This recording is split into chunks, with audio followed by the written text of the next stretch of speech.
ও আচ্ছা, তাহলে তুমি উঠে ফ্রেশ হয়ে নাস্তা করে নাও, পরে আবার কথা হবে। তাহলে রাখছি এখন, কেমন? মা, হ্যাঁ, কিছু বলবে?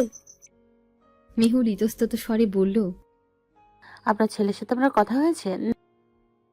তা কি করে হবে বলো? সেই যে সকালে বেরিয়েছে, এখনো বাসায় ফেরার কোনো নামই নেই। তোমাকেও বুঝি সময় দিতে পারছে না। আসলে বুঝোই তো, এই রাজনীতিতে কত চাপ, সারাক্ষণ একটার পর একটা ঝামেলা লেগেই থাকে। তুমি কিছু মনে করো না, আমি এই রাবিরকে বলে দিব তোমাকে যেন সময় দেয়, তোমার সাথে কথা বলে। তুমি মন খারাপ করো না, কেমন? মেহুল আলতো হেসে বলে, না না না মা, আমার আমি মন খারাপ করিনি। আমি বুঝছি উনি খুব ব্যস্ত মানুষ, সমস্যা নেই। যখন ফ্রি হবে তখন কথা বললেই চলবে। আচ্ছা, আমি ওকে বলে দিব। তুমি ফ্রেশ হয়ে নাও। রাখছি মা, ভালো থেকো। আচ্ছা মা, আসসালামু আলাইকুম। ওয়ালাইকুম আসসালাম। ফোনটা রেখে মেহুল মনে মনে বলল, কবে আপনার এত ব্যস্ততা শেষ হবে নেতা সাহেব? আর কবেই বা আপনি আপনার মাকে সবকিছু বলবেন? আমার যার এত ধৈর্য সইতে ইচ্ছে করছে না। চায়ের কাপে চুমুক দিয়ে মেহুল গিটারে সুর তোলে। টুংটাং টুংটাং করে সেই সুর বাজছে। সে তখন চোখ বুজে মৃদু সুরে গেয়ে ওঠে, কেন এত হারাবার ভয়, কেন এত সংশয়, ভালোবেসে তোকে দূরে হারাবো, সে তো হবার নয়, কেন এত হারাবার ভয়। হয়েছে? মেহুল চমকে পেছনে তাকায়, বলে, মা তুমি? এই গিটারে আর গান সুর না ধরলে হয় না? কেন মা, কি হয়েছে? তোমার শাশুড়ি যে নিষেধ করেছেন সেটা কি ভুলে গিয়েছো? মেহুল মৃদু হেসে বলে, কিছুদিনের মধ্যে দেখবে আবার উনি আমাকে গান গাওয়ার কথা বলছেন। আচ্ছা, আগে তেমনটা হোক, তার আগ অবধি এই গান আর গিটার থেকে দূরে থাকাটাই তোমার জন্য মঙ্গল। এই বলে রামিনা বেগম চলে গেলেন। মিহুলের মন খারাপ হয়ে গেল। তার চাচি বারান্দায় এসে দাঁড়ালেন। মিহুলের কাঁধে হাত রেখে বললেন, মা বকেছে? আচ্ছা চাচি, মা হঠাৎ এমন করে বদলে গেল কেন?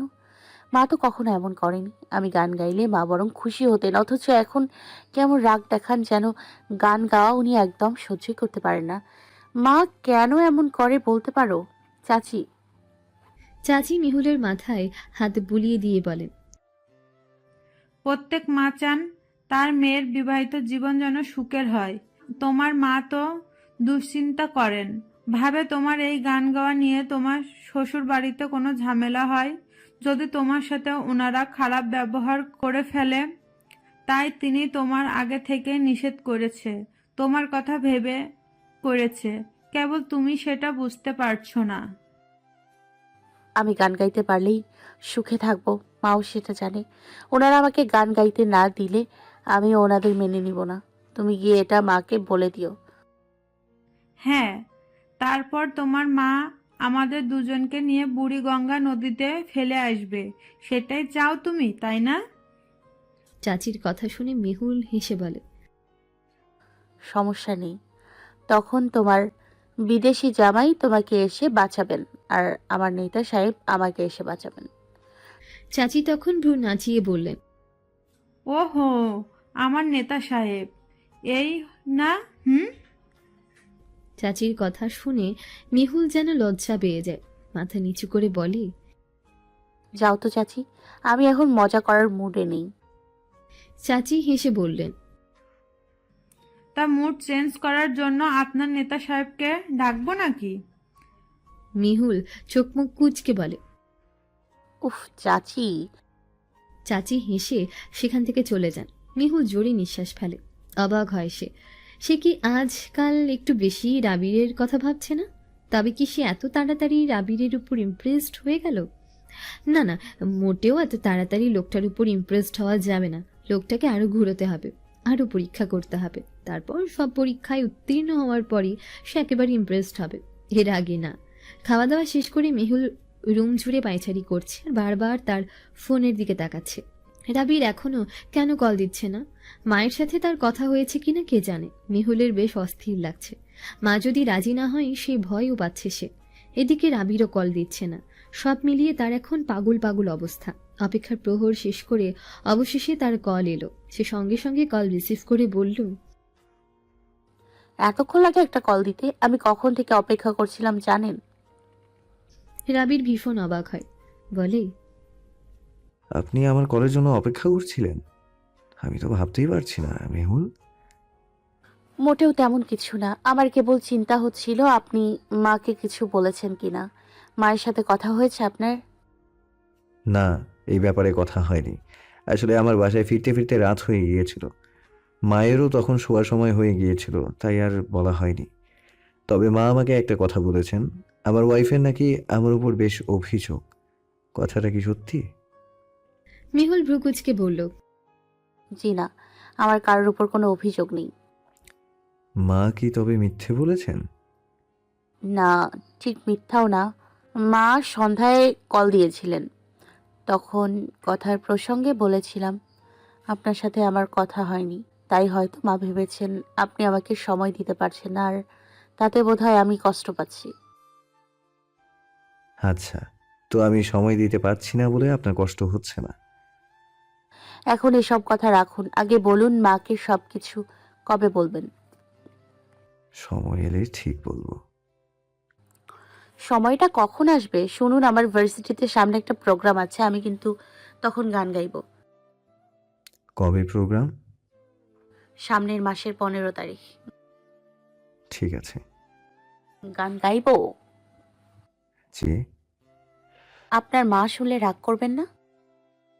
ভার্সিটির প্রোগ্রামে গান গাওয়ার অনুমতি আমি দিয়ে দিয়েছি, চিন্তা করবেন না। আর যদি বাইরে গান গাইতে চাই? সেটা আপাতত হবে না, কেন? কারণ মা এখনো অনুমতি দেননি তাই। সেটার অনুমতি আপনি নিয়ে নেবেন। আপনি বুঝি আপনার ওয়াইফের জন্য এটুকু করতে পারবেন না? মেহুল তাকে পটাতে আহ্লাদ নিয়ে বলে। রাবির মৃদু হাসে, বলে, প্রয়োজন পড়লে আমি আমার ওয়াইফের জন্য জানও দিতে পারবো। থাক থাক, জান দিতে হবে না, শুধু গান গাওয়ার অনুমতি দিলেই চলবে। ঠিক আছে, আমি মায়ের সাথে কথা বলবো। এখন ঘুমিয়ে পড়ুন। আল্লাহ হাফেজ। আচ্ছা, আল্লাহ হাফেজ। মেহুলের এই প্রথম রাবিরের সাথে কথা বলে এত ভালো লাগছে। ইস, লোকটা কত সাপোর্টিভ। রাবির যদি সবসময় এভাবেই তার পাশে থাকে তবে সে সব প্রতিকূলতা অনায়াসে পার করতে পারবে। সকাল 10টা, চলতি গাড়িতে হঠাৎ ব্রেক পড়ল। রাবির ভ্রুকুচকে জিজ্ঞেস করলো, কি হলো? ড্রাইভার হঠাৎ ব্রেক করলো যে? রাবির তার পিয়ের দিকে চেয়ে বলল, যাও তো গিয়ে দেখে এসো এটা কার গাড়ি। পিয়ে গাড়ি থেকে নেমে সামনের গাড়িটার কাছে যেতে সে গাড়ির দরজা খুলে একজন লোক বেরিয়ে এলেন, যাকে দেখে পিয়ের কপালে দুশ্চিন্তার ভাঁজ পড়ল।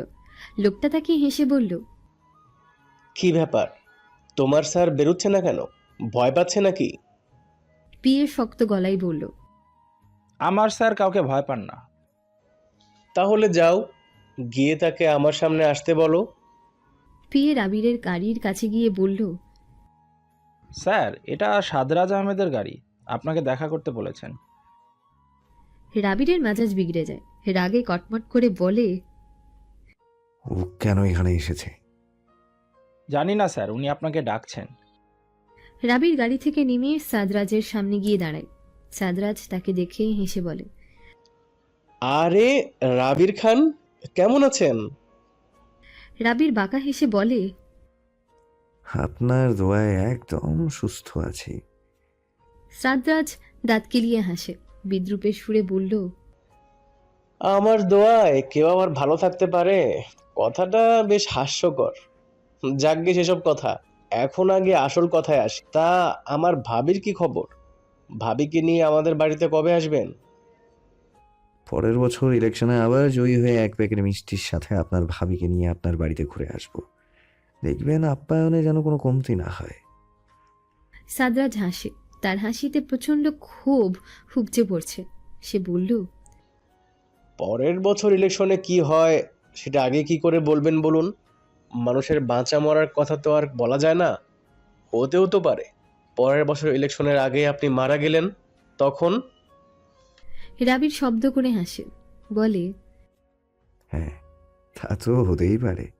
আবার এমনও হতে পারে পরের বছর ইলেকশন আসার আগে আপনি সহ আপনার পুরো পরিবার উধাও হয়ে গেলেন। তাহলে কেমন হয় বলুন তো?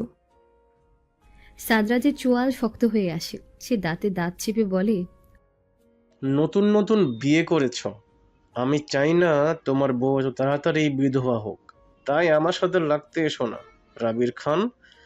নিজের কথা না ভাবলেও তোমার নতুন বউয়ের কথাটা একটু ভাবো। রাবির সাদরাজের কাঁধে হাত রাখল, শক্ত গলায় বলল, আমার বউয়ের কথা তোমাকে ভাবতে হবে না। তুমি তোমার নিজের কথা ভাবো, আর তাতেই তোমার মঙ্গল। রাবির তারপর চোখ রাঙিয়ে সাদরাজের দিকে একবার চেয়ে নিজের গাড়িতে উঠে বসে। তারপর ড্রাইভারকে বলে গাড়ি স্টার্ট দিতে। রাবিরের চলন্ত গাড়ির দিকে চেয়ে সাদরাজ মনে মনে বলে, শুনেছি তোর বউ নাকি আবার ভীষণ সুন্দরী। এমনিতেও তো তোর সব জিনিসের উপর আমার নজর থাকে। এত সুন্দরী বউ একটু লুকিয়ে লুকিয়ে রাখিস, বলা তো যায় না কখন আবার তোর বউয়ের উপরেই আমার নজর পড়ে যায়। কথাটা নিজ মনে ভেবেই কুৎসিত ভাবে হাসে সে। তারপর গাড়িতে বসে সেও নিজের গন্তব্যের উদ্দেশ্যে রওনা দেয়। আমার না ক্লাস করতে ইচ্ছে করছে না, চল পার্কে যাই। সামনে এক্সাম রিতা, এখন ক্লাস মিস করলে পরীক্ষার আগে কোনো নোট পাবি না। আরে একদিনই তো, চল না। না। তুই না গেলে কিন্তু আমি একাই যাব। উফ, তোর জ্বালায় আমি বাঁচি না। ঠিক আছে, যা বের হ। রিতা খুশি হয়ে লাফাতে লাফাতে ক্লাসরুম থেকে বের হয়ে যায়। মেহুলও বাধ্য হয়ে তার পেছন পেছন বের হয়। ভার্সিটির গেটের বাইরে যেতেই মেহুল দেখলো রাবিরের গাড়ি। মেহুল এক জায়গায় দাঁড়িয়ে পড়ল। আশেপাশে ভালোভাবে খেয়াল করে দেখলো রাবির আছে কিনা। রিতা তাকে দেখে জিজ্ঞেস করলো, কি হয়েছে, চল। ওই দেখ, নেতা সাহেবের গাড়ি। ভদ্রলোক কি এখানেই আছে? কি জানি। আচ্ছা, আমি এখানে দাঁড়াই, তুই গিয়ে একবার দেখে আয়। রিতা আস্তে আস্তে গাড়ির সামনে গিয়ে দাঁড়ালো। ভেতরে চেয়ে খেয়াল করে দেখলো ড্রাইভারের সিটে একজন লোক বসে আছে, আর কেউ নেই। রিতা মেহুলের কাছে আবার ফিরে এসে বলল, গাড়িতে কেবল ড্রাইভার আছেন, আর কেউ নেই। ঠিক আছে, চল তাহলে আজ একটু গাড়িতেই ঘুরে আসি। তারপর দুজন গিয়ে গাড়িতে উঠে বসলো। মেহুল ড্রাইভারকে বলল, মামা, আমাদের সামনের পার্কটাতে নিয়ে যান। ড্রাইভারে তাই করলো। তাদের নিয়ে সামনের পার্কে গেল। মেহুল আর রিতা পার্কের ভেতর গিয়ে এক কোণে বসলো। মেহুল 30 টাকার বাদাম কিনে আনে। দুজনে বসে বাদাম খাচ্ছে আর গল্প করছে। তাদের গল্পের মাঝে একজন লোক এসে তাদের সামনে হাজির হয়। মেহুল আর রিতা দুজনে চমকে যায়। দুজনেই লোকটার দিকে তাকায়। মেহুল জিজ্ঞেস করে, কে আপনি? নিন। লোকটা মেহুলের দিকে একটা হলুদ রঙের কাগজ এগিয়ে দিল। মেহুল চিন্তায় পড়ে গেল, কাগজটা নেবে কি নেবে না। লোকটা কাগজ হাতে নিয়ে দাঁড়িয়ে আছে। মেহুল কাগজটা হাতে নেয়। পুনরায় প্রশ্ন করার আগেই লোকটা দ্রুত পায়ে সেখান থেকে চলে যায়। রিতা অবাক হয়ে বলে, কি আছে কাগজে, খুলে দেখ তো। মেহুল দ্বিধা মন নিয়ে কাগজটা খুলল। দেখলো তাতে কিছু লেখা। মেহুল পড়ল সেটা। লেখা ছিল, মেহুল লেখাটা পড়ে আরো দ্বিধায় পড়ে যায়। এটা কে দিল? লোকটা তো হাওয়া হয়ে গিয়েছে। সে এখন বুঝবে কি করে এটা কে দিয়েছে? রিতা বলে, আমার মনে হয় এটা ভাইয়া দিয়েছেন। কিন্তু উনি এখানে কি করে আসবেন? আরে বাবা, উনি আসতে পারবেন না তো কি হয়েছে, ওনার ড্রাইভার আছেন না, হয়তো ওনার মাধ্যমে এটা পাঠিয়েছেন। ওনার কি আর কোনো কাজ কাম নেই? কি সব টিনেজদের মতো কার্যকলাপ করছেন?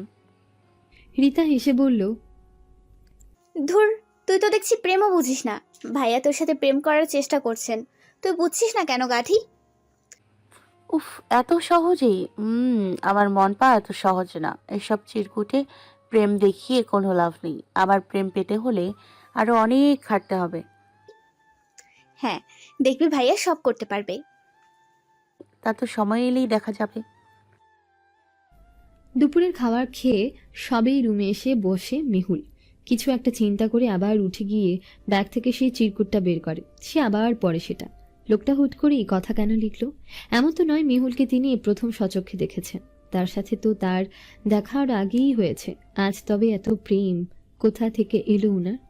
মেহুল ভেবে উত্তর না পেয়ে রাবিরকে কল দেয়। রাবির কল রিসিভ না করে কেটে দেয়। মেহুল বুঝতে পারে সে যে এখন ব্যস্ত আছে, তাই আর কল দেয় না। চিরকুটটা ব্যাগে রেখে এসে চুপচাপ বিছানায় শুয়ে পড়ে। সন্ধ্যায় চাচির জোরে জোরে ডাকে ঘুম ভাঙে মেহুলের। মেহুল ঘুমের মাঝে ধরফড়িয়ে উঠে বসে। তার চাচি হাঁপাচ্ছেন। ওনাকে দেখে মনে হচ্ছে যেন সাংঘাতিক কিছু হয়ে গিয়েছে। মেহুলও তাই ভয় পেয়ে যায়, বিচলিত হয়ে পড়ে। জিজ্ঞেস করে, কি হয়েছে চাচি, তুমি এমন করছো কেন? ভাই হঠাৎ করে অসুস্থ হয়ে পড়েছে মেহুল, তুমি চলো তাড়াতাড়ি, ওনাকে হাসপাতালে নিতে হবে।